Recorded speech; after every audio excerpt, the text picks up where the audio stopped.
Hey guys, it's Dan, your host of your Dan's Reviews, and today I'm back for another video for Stranger Things. I've completed the first volume of Stranger Things, and it is now time to give my thoughts on the entirety that was Volume 1 of Season 4 of Stranger Things. This is the full season review.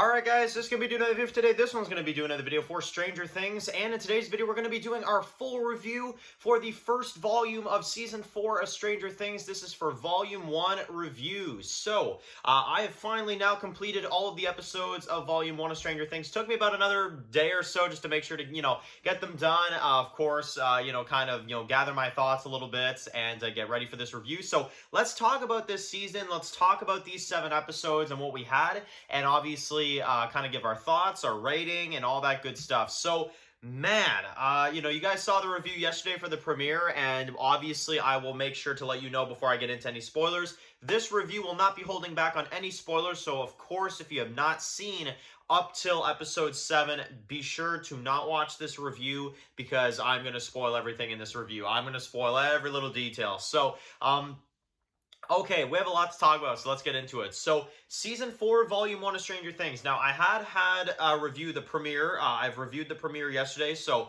of course, if you want to hear my thoughts on that episode, you can go ahead and do that. But let's talk about the story this season. Let's talk about everything we had. So, okay, so this season is almost about, I believe, a year after the events of the Season 3 finale. It's the spring after, and basically, we are taking place around the spring break time, and we have a few splinter groups told throughout this season.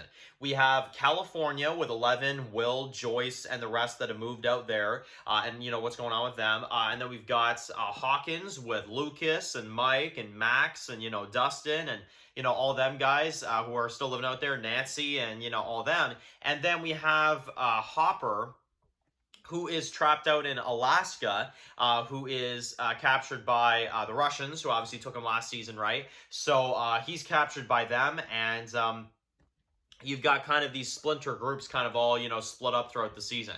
So it's a very interesting storyline, and I think it really works well in this season because the story is so split up in different, splinter groups. We have a lot of different things going on just within one episode. And every single episode of this season is like over an hour long too. It's a very long season.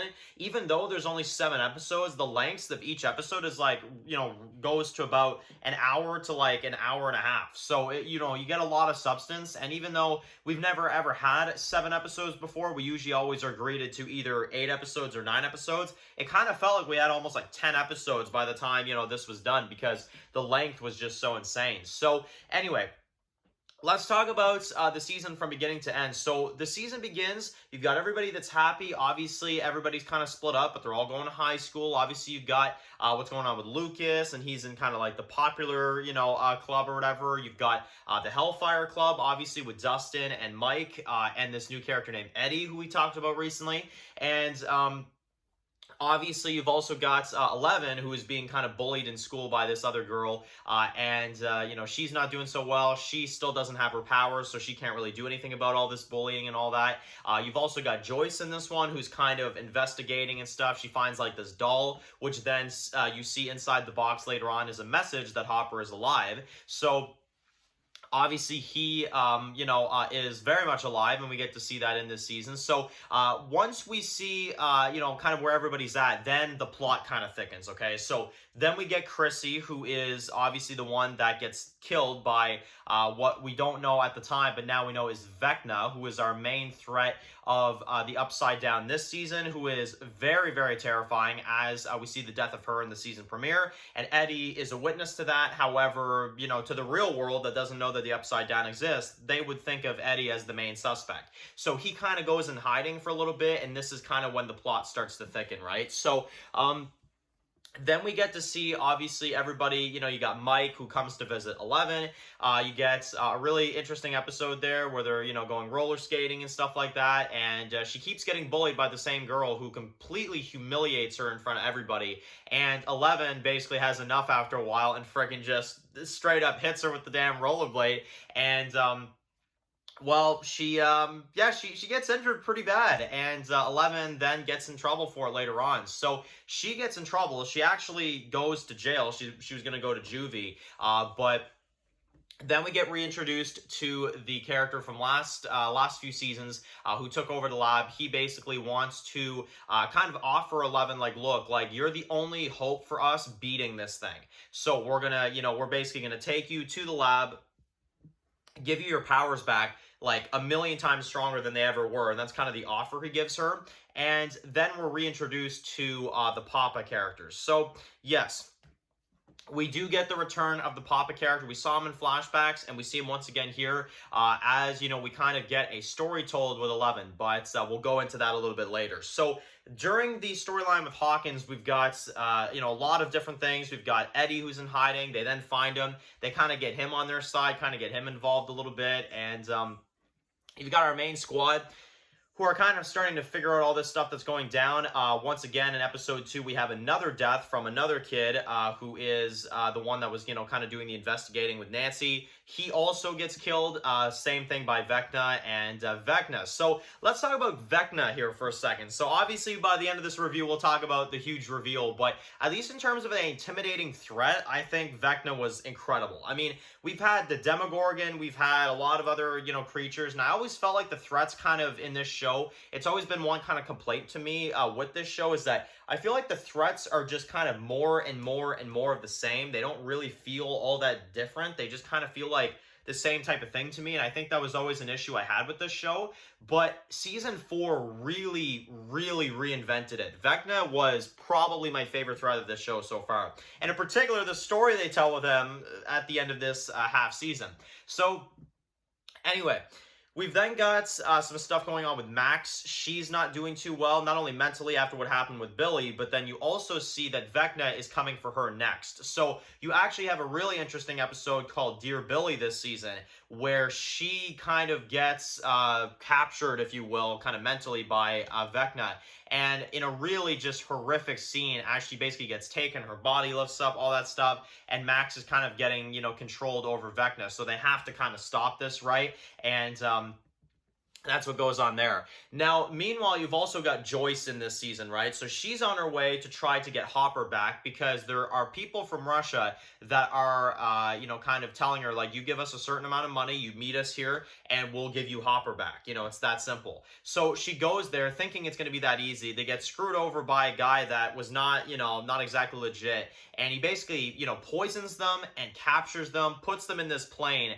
And, you get some really, really fun action. They try to land the plane and stuff, and, they kind of take him in there prisoner, but they act like they're prisoners so they can get Hopper out. And Hopper this season, man, really interesting story with him too, where he's inside, and there's even an actual moment where he manages to get someone to hit him on the feet as many times possible so that he can get out of the darn chains, right, from his legs or whatever, get untied, and then he kills a few guards and he manages to escape, but they capture him again. So that's crazy. He actually manages to get out, and he gets captured again because they're so good at this, right?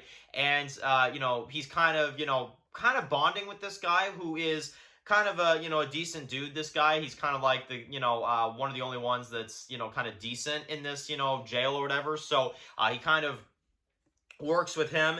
They kind of, play acts on each other just to make it seem like they don't like each other and they really want to kill each other, but it's just to kind of confuse, the rest of the guards, right? So he does that, and we get some interesting dialogue with, Hopper this season too, kind of finding out about his daughter and stuff too. So I like that as well.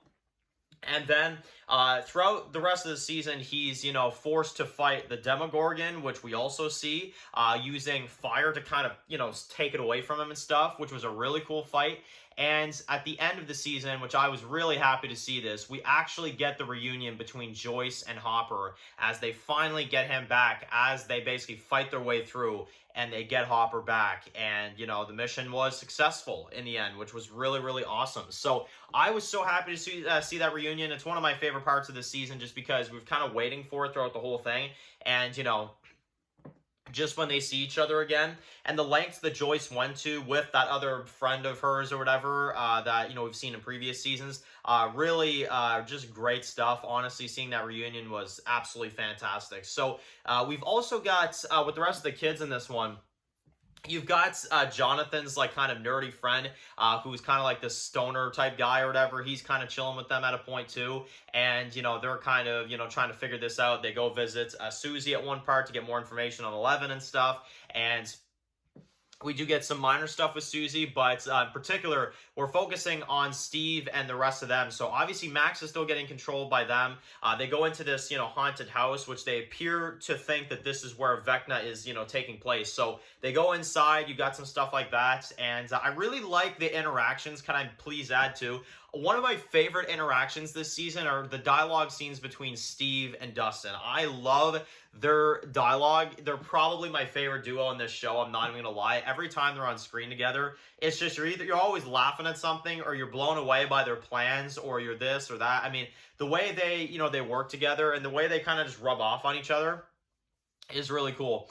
So let's talk about the finale here. So we actually have a part where they are forced to, because Steve obviously is, wondering where this, portal is, and it's actually underwater. So he goes underground. He gets stuck in the Upside Down. Everybody runs to his rescue, Nancy and everybody else, Robin, and Eddie kind of is like, well, I may as well go too, right? So they're now in the finale stuck in the Upside Down, and you're kind of wondering like, okay, how the hell they're going to get out?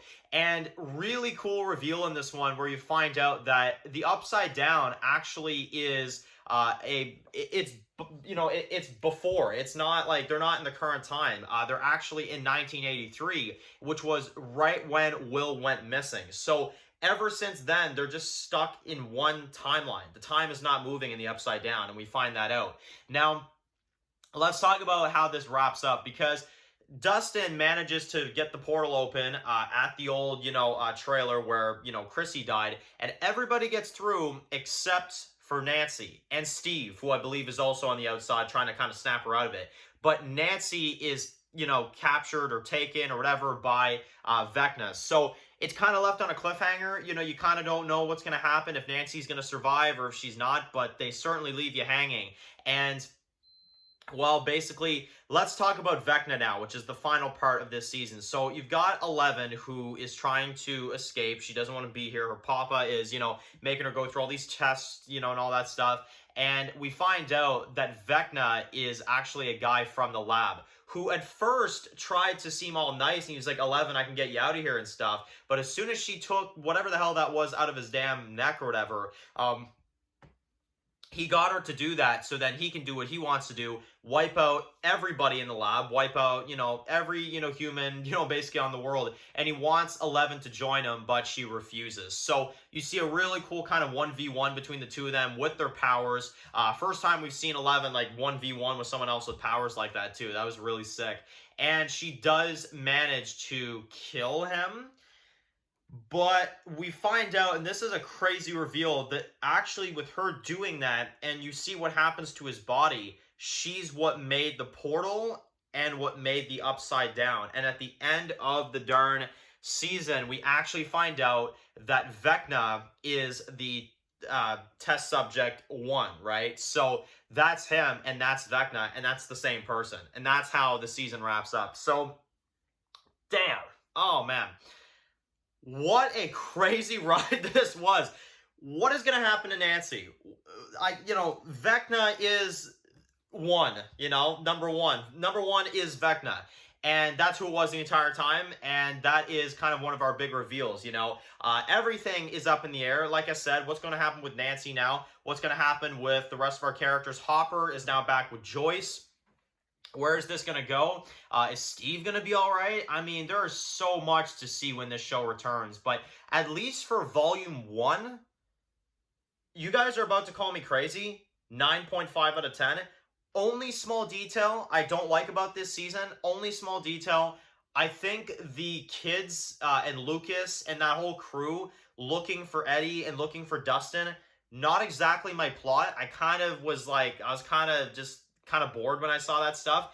But aside from that, this season is flawless. I mean, I swear to God, it is flawless. It is so scary, so intense, and I cannot even imagine where it's going to go from here. So that's my thoughts on Volume 1. How did you feel about these 7 episodes? What did you think? Who were your, favorite characters of this half? What were your favorite moments?